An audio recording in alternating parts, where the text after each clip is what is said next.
السلام عليكم ورحمة الله تعالى وبركاته. أعوذ بالله من الشيطان الرجيم. بسم الله الرحمن الرحيم. الحمد لله. தஃப்சீர் இப்னு கசீர் குர்ஆன் விளக்க உரையை பார்த்து கொண்டிருக்கிறோம். சூரா அல் பக்கராவினுடைய 34வது வசனத்தில் வரக்கூடிய வானவர்கள் சிரமடைந்தார்கள் என்ற தலைப்பிலே இமாம் அவர்கள் ஒரு ஆய்வை கொண்டு வருகிறார்கள். வானவர்கள் யாருக்கு சிரமடைந்தனர் என்பதாக. நீங்கள் ஆதமுக்கு சிரமணிங்கள் என்று நாம் வானவரிடம் கூறினோம் என்ற தொடர் குறித்து இமாம் கத்தாதா ரஹ்மத்துல்லாஹி அவர்கள் கூறினார்கள், சிரம்பணிதல் என்பது ஆதம் அலைஹிஸ்ஸலாத்து வஸ்ஸலாம் அவர்களுக்காக இருந்தாலும் அதிலுள்ள வழிபாடு அல்லாஹ்வுக்கே உரித்தானது. ஆதம் அலைஹிஸ்ஸலாத்து வஸ்ஸலாம் அவர்களுக்கு மரியாதை வழங்கும் வகையில் தன் வானவர்களை அவர்களுக்கு சிரம்பணிய செய்தான் இறைவன். இது காணிக்கை செலுத்துதல், முகம்மன் தெரிவித்தல், மரியாதை செலுத்துதல் ஆகிய வகைகளை சேர்ந்த சிரமணிதல் ஆகும் என்று சிலர் கூறியுள்ளனர். அல்லாஹ் மற்றொரு வசனத்தில் நபி யூசுப் அலைஹிஸ்ஸலாத்து வஸ்ஸலாம் அவர்கள் தொடர்பாக குறிப்பிடுகின்றான். அவர் தம் பெற்றோரை அரியணையின் மீது அமர வைத்தார், அவர்கள் அனைவரும் அவருக்கு முன் சிரமணிந்தார்கள் என்பதாகவும் அல்லாஹ் கூறுகிறான். இவ்வகை பணிதல் முந்தைய சமுதாயத்தாருக்கு அனுமதிக்கப்பட்டிருந்தது. ஆனால் நமது மார்க்கத்தில் இது முற்றிலும் மாற்றப்பட்டுவிட்டது.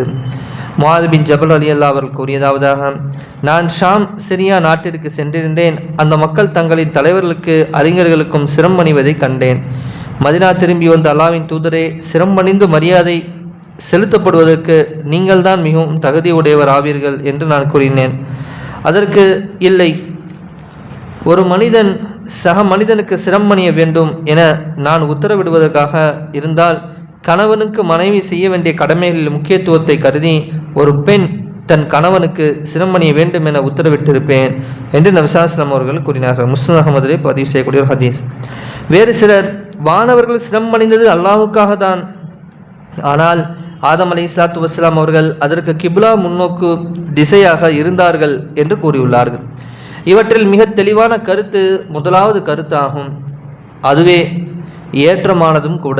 அதாவது சிரமணிதல் ஆதம் அலைஹிஸ்ஸலாத்து வஸ்ஸலாம் அவர்களுக்கு தான் அது மரியாதை செய்தல், கண்ணியப்படுத்துதல் மற்றும் முகமுன் தெரிவித்தல் என்ற வகையில் செய்யப்பட்டதாகும். இவ்வாறு செய்ததும் கூட அல்லாஹ்வுக்கு வழிபட்டதாகவே அமையும். ஏனென்றால் இது அல்லாஹ்வின் உத்தரவிற்கு கட்டுப்பட்டு செய்ததாகும். இக்கருத்தையே ராசி ரஹ்மத்துல்லாஹி அவர்கள் தமது விரிவுரையில் வலுப்படுத்தி மற்ற இரு கருத்துகளும் பலமற்றவை என குறிப்பிட்டுள்ளார்கள். பலவீனமான அவ்விரு கருத்துகளாவன, ஒன்றாவது ஆதம் அலைஹிஸ்ஸலாத்து வஸ்ஸலாம் அவர்களை கிப்லா முன்னோக்கு திசையாக ஆக்கி அல்லாஹ்வுக்கு சிரமணிதல், இது ஆதமுக்கு சிறப்பு எதுவும் வெளிப்படாது. இரண்டாவது, சிரமணிவது என்பதன் கருத்து வெறுமனே பணிவை காட்டுவதுதான், குனிந்து நெற்றியை நிலத்தில் வைத்தல் அல்ல. இவ்விரண்டும் அவரது கூற்றுப்படி பலவீனமானவையாகும்.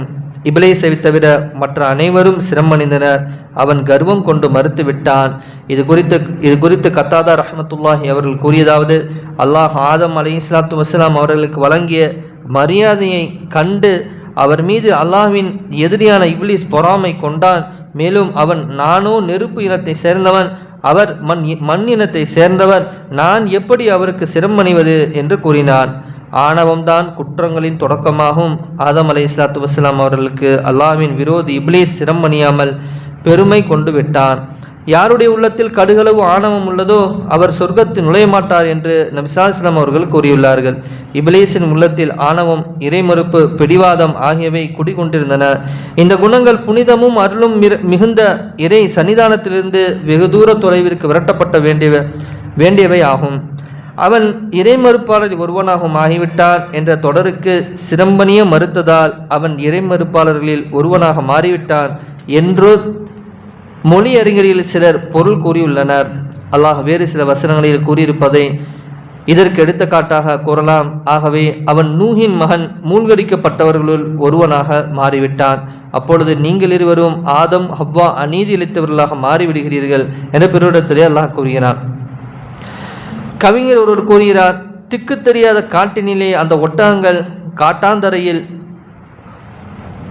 முட்டைகளிட்ட காடைகளை போன்றுள்ளன, அந்த முட்டைகளும் குஞ்சுகளாக மாறிவிட்டிருந்தன என்பதாக ஒரு கவிஞர் கூறுறாங்க. இப்னு ஃப்ராங்க் ரஹ்மத்துல்லாஹி அவர்கள் இது தொடர்பாக கூறுகிறார், இறைவனின் ஞானத்தில் இப்லீஸ் இறை மறுப்பாளர்கள் ஒருவனாக முதலிலேயே இருந்தான் என்பதை வசனத்தின் உட்பொருளாகும் என்று கூறியுள்ளார்கள். இந்த கருத்திற்கு குர்துபி ரஹ்மத்துல்லாஹி அவர்கள் முதலிடம் அளித்துள்ளார்கள். இங்கு ஒரு செய்தி கூறப்பட்டுள்ளது, அதாவது நபியாக இல்லாத ஒருவரின் கைகளில் மூலம் வழக்கத்திற்கு மாற்றமான அற்புத செயல்களை இறைவன் வெளிப்படுத்தினால் அது அவரது இறைநேசத்திற்கு அத்தாட்சியாக ஆகாது. அவ்வாறுதான் வானவர்களுடன் இப்லீஸ் இருந்ததும் இது தொடர்பாக ராஃபில்கள் மற்றும் சூஃபிகளில் சிலர் கருத்து வேறுபாடு கொண்டுள்ளார்கள். இறைநேசர் அல்லாத ஒருவரின் கைகளில் மூலம் கூட அற்புதம் வெளிப்பட முடியும், ஏன் கெட்டவன் மற்றும் இறை மறுப்பாளன் ஆகியோரின் கைகளில் இருந்தும் கூட அது வெளிப்படலாம் என்பதற்கு இப்னு ஜையாத் எனும் யூத சிறுவன் தொடர்பாக வந்துள்ள நபிமொழி ஒரு சான்றாகும். வானம் ஒரு பெரும் புகையை கொண்டு வரும் ஒரு நாளையே நபியை நீங்கள் எதிர்பாருங்கள் எனும் இந்த இறை வசனம், இது பிறவிடத்தில் அல்லாஹ் கூறுகிறான். வசனத்தை நபிஸல்லல்லாஹு அவர்கள் தமது மனதில் நினைத்து கொண்ட போது அது துக் என்பதாகும் என்று அந்த யூத சிறுவன் கூறினான். மனதில் நினச்சிட்டு கேட்குறாங்க, அது கரெக்டாக சொல்கிறான். இதே போன்றவனிடம் இருந்து ஏற்பட்ட மற்றொரு நிகழ்ச்சியும் சான்றாகும். அதாவது இப்னு ஜையாதுக்கு கோபம் வந்தால் அவனது உடல் ஊதி போய்விடும், அவன் நடந்து வரும் பாதையை முழுமையாக அவன் உடல் அடைத்து கொள்ளும். அப்போது அவனை அப்துல்லாஹ் பின் உமர் அலி அல்லாஹ் அவர்கள் அடிப்பார்கள்.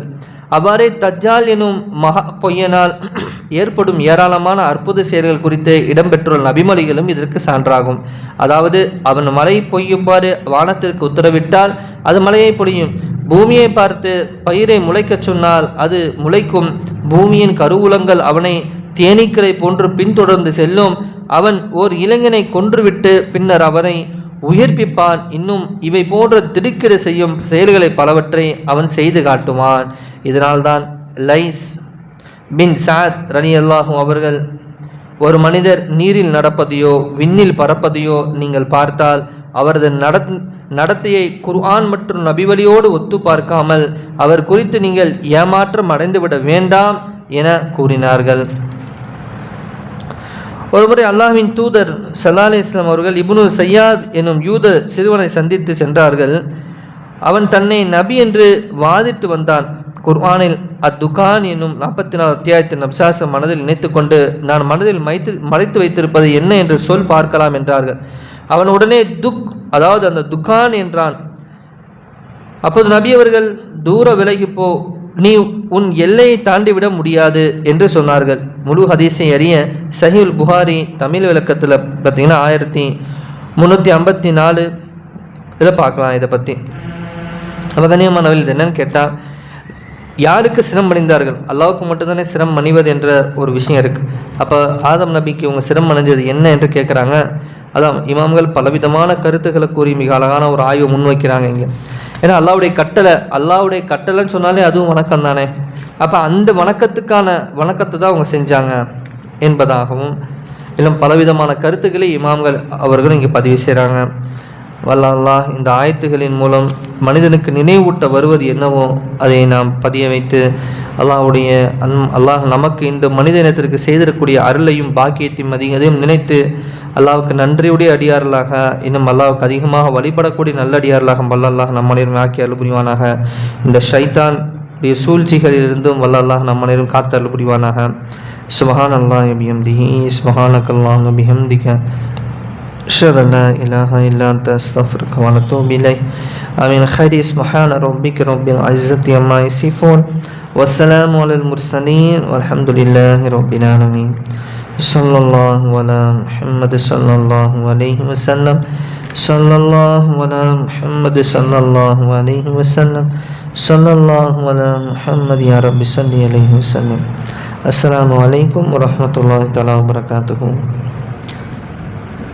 நாளைக்கு ஆதம் அலைஹிஸ்ஸலாத்து வஸ்ஸலாம் அவங்களுடைய தொடரை பார்க்கலாம். நாளைக்கு சொர்க்கத்தில் நடைபெற்ற மனிதனத்திற்கு துரோகம் அளிக்கப்பட்ட அந்த வரலாற்று சம்பவங்களை பார்க்கலாம் இன்ஷா அல்லாஹ்.